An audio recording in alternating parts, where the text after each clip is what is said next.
Welcome to the Overtime Podcast. My name is Vince Delicio, and every week our amazing team brainstorms on ideas, ultimately deciding on one topic to build the show. With a little help from people in the community, coming together to answer one question, one topic. This week, that topic is, how has social media helped or hurt your sport? You'll hear from a popular sports writer, social media manager, a collegiate athlete, and a high school administrator. We hope you enjoy the next 30 minutes. Welcome to Overtime. All right, this is Matthew Singer with the Varsity Sports Show and Overtime Podcast, and I am here with Bob Nightingale, MLB Insider and USA Today columnist. And today we're going to be talking about social media and its impact on sports. So tell me, how long have you been with USA Today and breaking news for the MLB, just for our viewers who may not be familiar with you?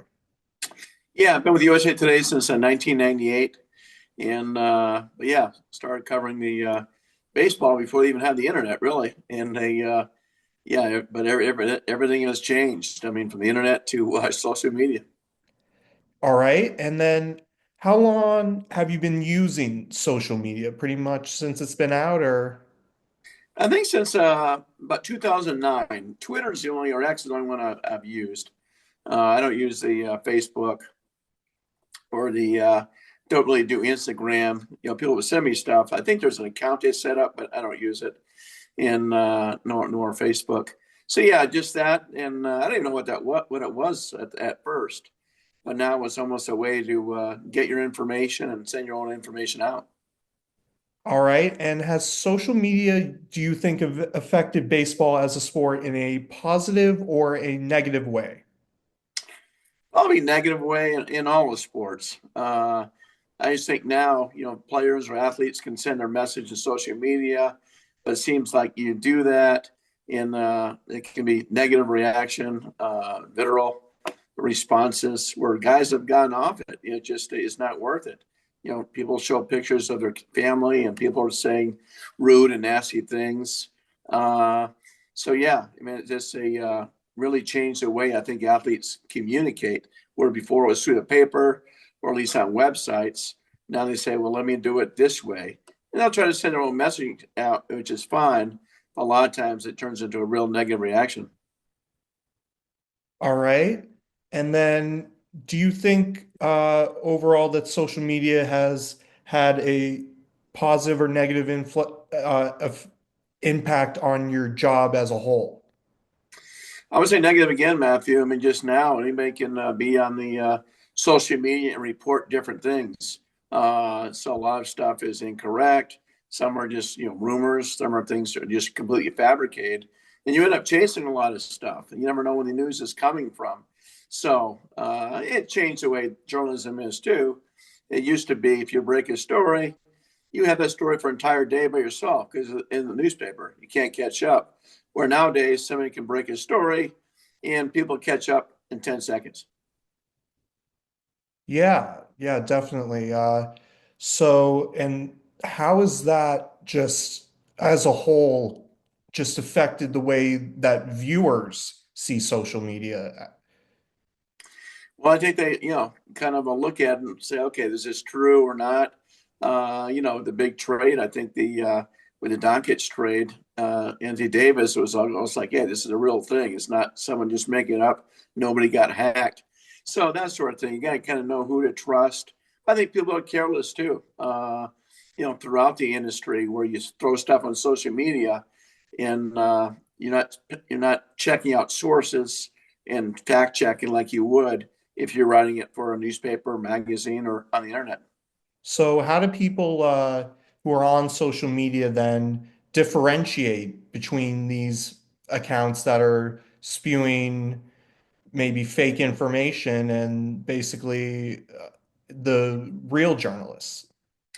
I think it's tough because you know, people can set up fake things too. Whether it's happened to me, where you know, a fake picture, and I, you know, on Twitter, so this is me. You know, me is not me.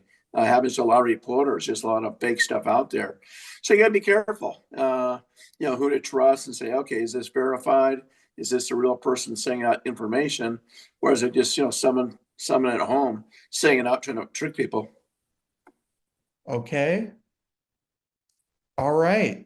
Well, thank you for joining us. And remember to tune into the Varsity Sports Show's Overtime podcast with radio host Vince Delizio, streaming on Spotify and all major platforms every Monday.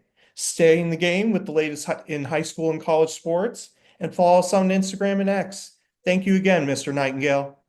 Thank you, Matthew. Take care. All right, you too. My name is Brooke Brasito. I'm an intern with Varsity Sports Show, and today I'm joined by Gainesville High School Athletic Director Philip Knight. Nice to see you, Mr. Knight. How are you doing today? I'm doing well. How are you? Doing pretty well. Good. So, Mr. Knight, if you wouldn't mind, we're just going to start a little bit by introducing yourself and tell me a little bit about your role as the athletic director at Gainesville High. I'm Philip Knight, obviously, as you said previously. I am in my 41st year in high school athletics. I was primarily a basketball coach. I did that for 37 years. I've also coached football, golf, and baseball a little bit, nothing like basketball. And this is my third year as the athletic director at Gainesville High School. We have 25 varsity teams, 41 total teams, over 100 coaches, and around 600 to 700 athletes. So I oversee. I'm kind of a one-man department. I have an intern that's helping me right now. That's very helpful. But for the most part, I have to oversee all of those sports. Yes, sir. And so then the Overtime podcast this week is focusing on social media and its influence on the sports industry. How do you feel that sports specifically has been impacting the Gainesville sports community and then Gainesville High School? Well, I mean, it's certainly, again, I've been doing this since 1984. So clearly, when I got into this business, that wasn't even a concept that we could have even considered. But it's a big part. It's such a big part of our students' lives, just not necessarily through sports, but through what they do every day.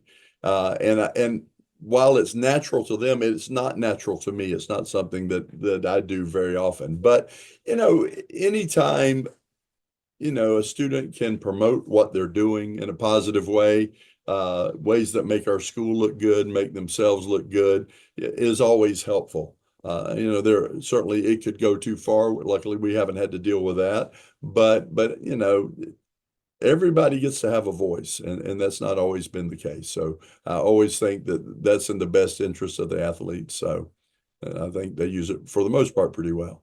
Yes, sir. And then as a professional in the sports industry yourself, do you feel any pressure to be active on social media, or is that something that you've just been in the industry too long to want to deal with that? Probably the latter. I have someone in the office in here laughing at me right now about the social media part of it. I try a little bit. Honestly, I promote it. Here's the thing. Like I told you before, we have 25 varsity teams. I can't do social media for 25 Yes, teams. sir. We actually right now have 4 interns from the UF Journalism School who are helping our Shout team out.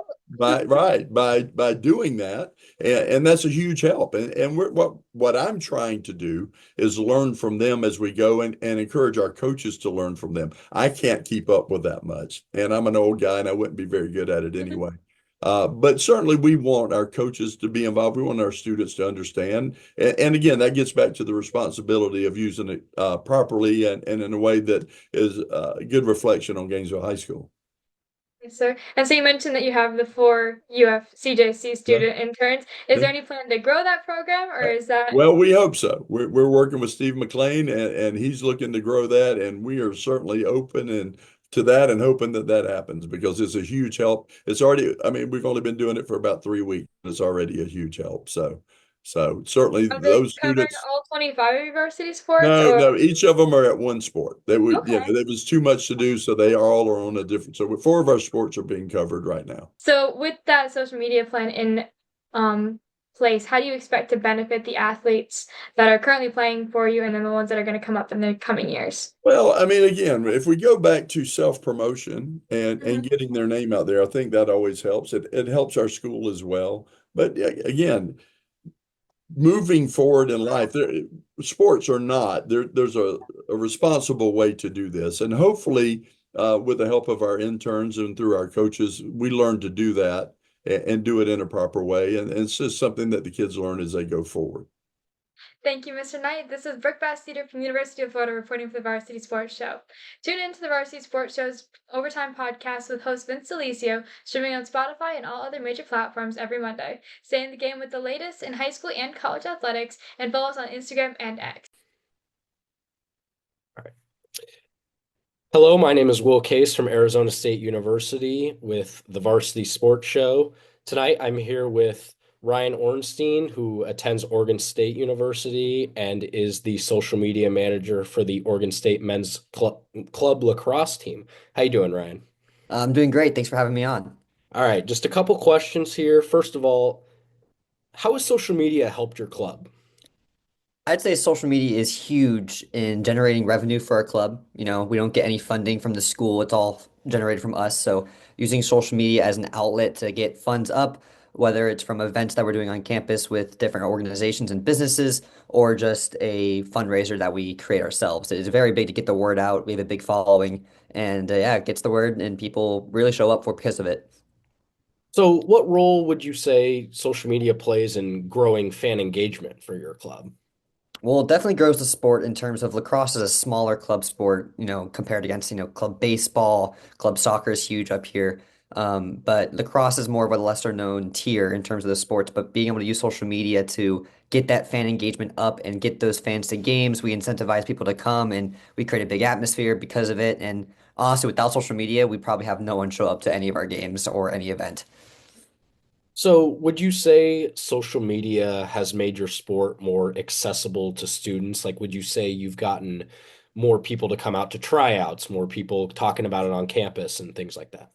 100%. Funny you say that this year. A couple of our players that made the team had no idea that there was a club lacrosse team, and they grew up playing lacrosse their whole life. And they were super, super excited to find out via social media that there was a club lacrosse team here. So it is huge to getting players involved. It's huge for getting fans involved to come to games and for support.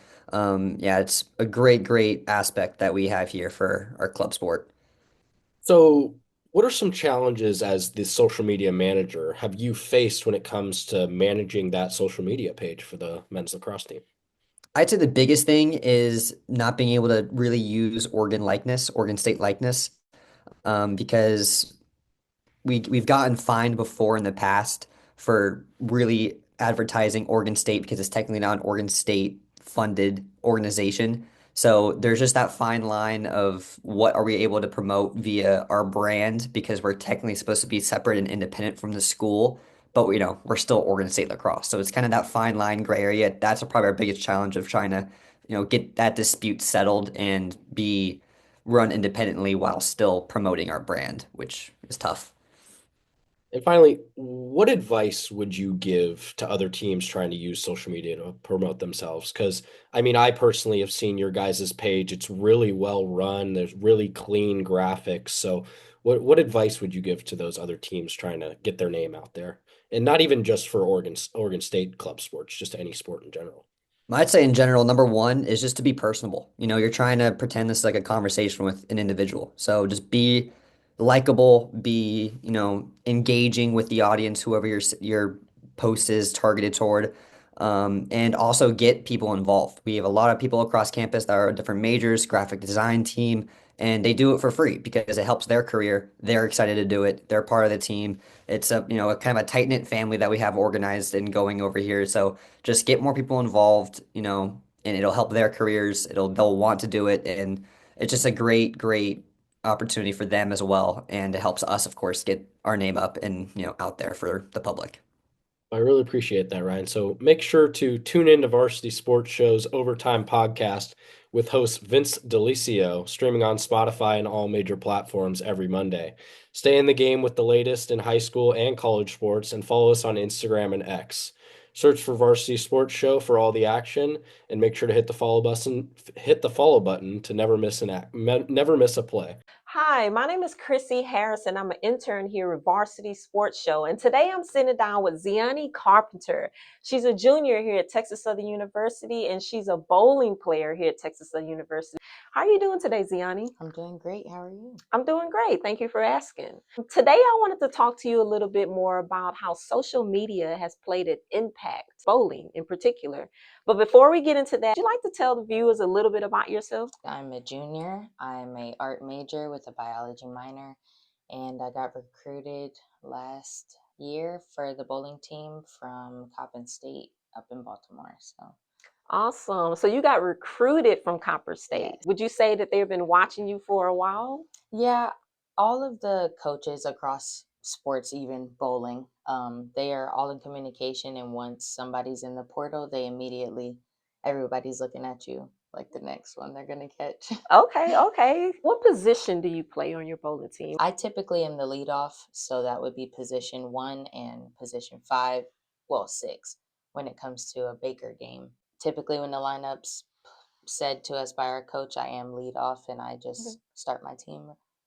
Okay, so the lead, that means you set the tone going into the game. Is that correct? Exactly, yes. Okay, so let me ask you a question. And for the people out there, this is going to be a nail biter for you, but how often do you get a turkey?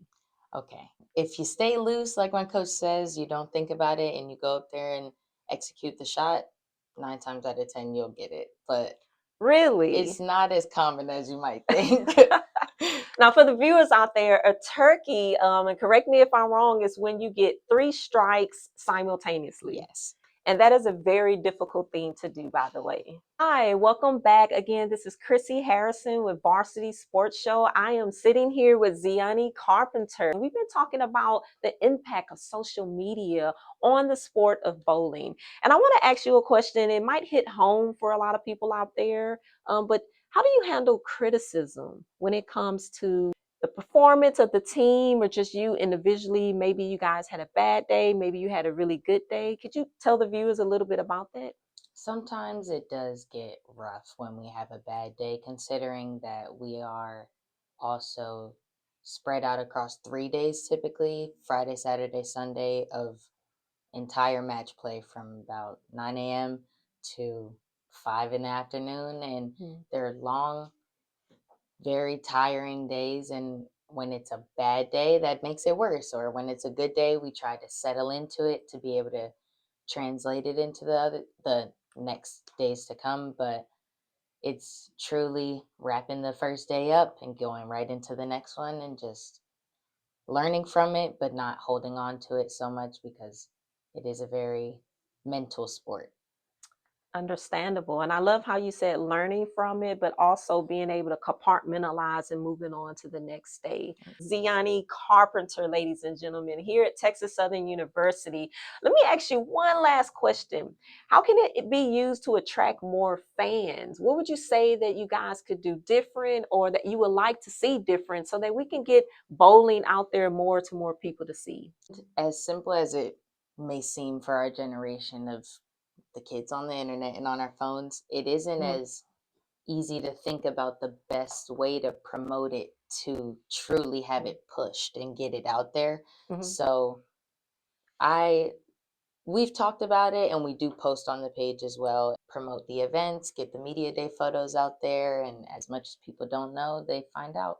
For the viewers out there that are anxious to follow the Texas Southern University bowling team, could you provide us with the Instagram or TikTok handle? Of course. Our Instagram is TXSO Bowling, and that is the official page where we'll post our meets, where you can watch us, any events coming up. It's all on there. Awesome. TXSO Bowling, you guys. Hi, this is Chrissy Harrison again with Varsity Sports Show, and I just want to end on one note. Social media has definitely changed the way the sports connect with fans, players, and recruiters, and it's exciting to see the influence that it has on bowling, specifically right here at Texas Southern University.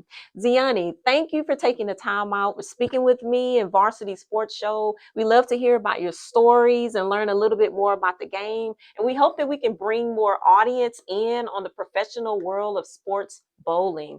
Thank you. This is Chrissy Harrison again, signing off of Varsity Sports Show. Thanks again for tuning in to the Overtime Podcast this week. On behalf of our co-hosts, Brooke Bastedo from the University of Florida, Chrissy Harrison from Texas Southern University, Matthew Singer, Will Case, and Diego Iniguez from Arizona State University. My name is Vince Delicio, and you've been watching and listening to the Overtime Podcast. See you next time.